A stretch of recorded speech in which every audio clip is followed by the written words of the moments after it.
Nogometni navdušenci in navdušenke, prav lepo pozdravljeni. Še drugo nedeljo zapored se vam javljamo iz Ljudskega vrta, kjer čakamo na zadnjo tekmo 29. kola, tekmeca pa Maribor in Rudar.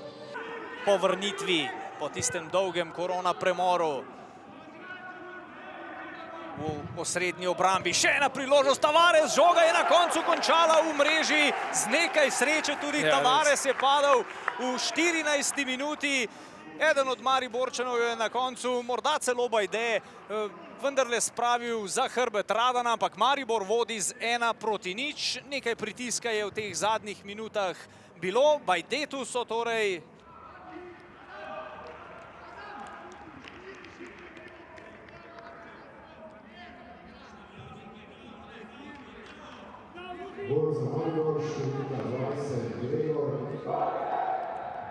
vidi se, da je raste motivacija in tudi motiv. Tole je zdaj priložnost, Lelič v sredini, Radić čaka, Lelič mimo vrat, mimo desnih vrat.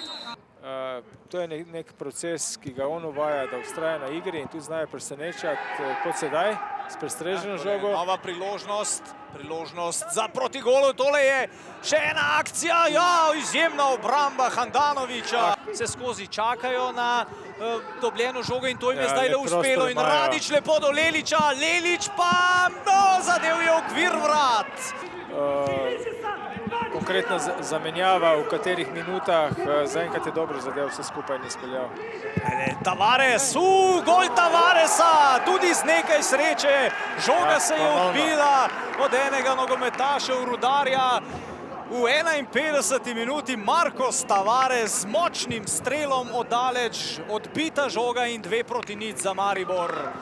Tako da bo vse skupaj lažje. Tavares se je priklonil seveda na polpraznim tribunam oziroma povsem praznim tribunam. Poglejmo, Felipe Santos ga je videl nekaj prostora. Dinamična igra, zdaj le veliko tekanja, veliko podaj. Luka Zahović iz obrata.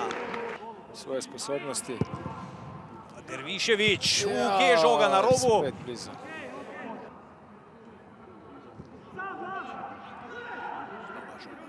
Vrhovca proti Felipeju Santosu, ki jo je sprejel v kanskem prostoru. Še vedno ima v posesti žogo Felipe Santos, 3-0.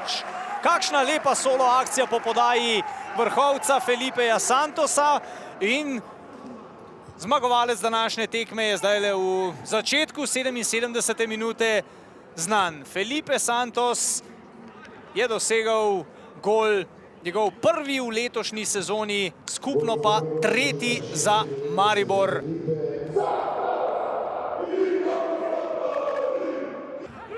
Moraš biti res zelo previden vse do zadnjih minut, pri 3-0 je to seveda povsem drugače. Kotnik močno daleč, Radan z lepo parado.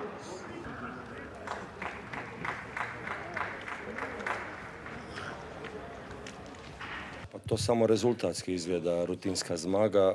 Nisam bez veze upozoravao da će biti ovo najteža utakmica, pogotovo kad cijela javnost upiše 3 točke. Mislim da je Rudar pokazao da igraju dobar nogomet, da su organizirani, da ima jako hitre kontraatake, tako da prošli smo, ajmo reći, malo onako, nisu nas kazali prvo po vrijeme, jer smo im dali 3 žoge gdje su oni imali 3 čiste matne situacije, prošli smo bez gola i ajde, drugo poluvrijeme puno organiziranije, nismo nešto ni dozvolili. Nakon Tavaresova gola sve je bilo lakše i onda smo rutinski priveli utakmicu kraja. Ja bi se strinjal z vami, imeli smo 2 izredno lepe priložnosti. Če proti Mariboru ne daš takih priložnosti gol, potem nimaš tukaj kaj iskati. Obenem bi čestital Mariboru na eni fair in korektni igri, obenem pa isto svojim igralcem nimam kaj zameriti. Pustili so neko željo, neko srce, mogoče nas efikasnost malo otepe in pa da potem dobimo pač iz tega zadetke, ampak še enkrat čestitam svojim fantom.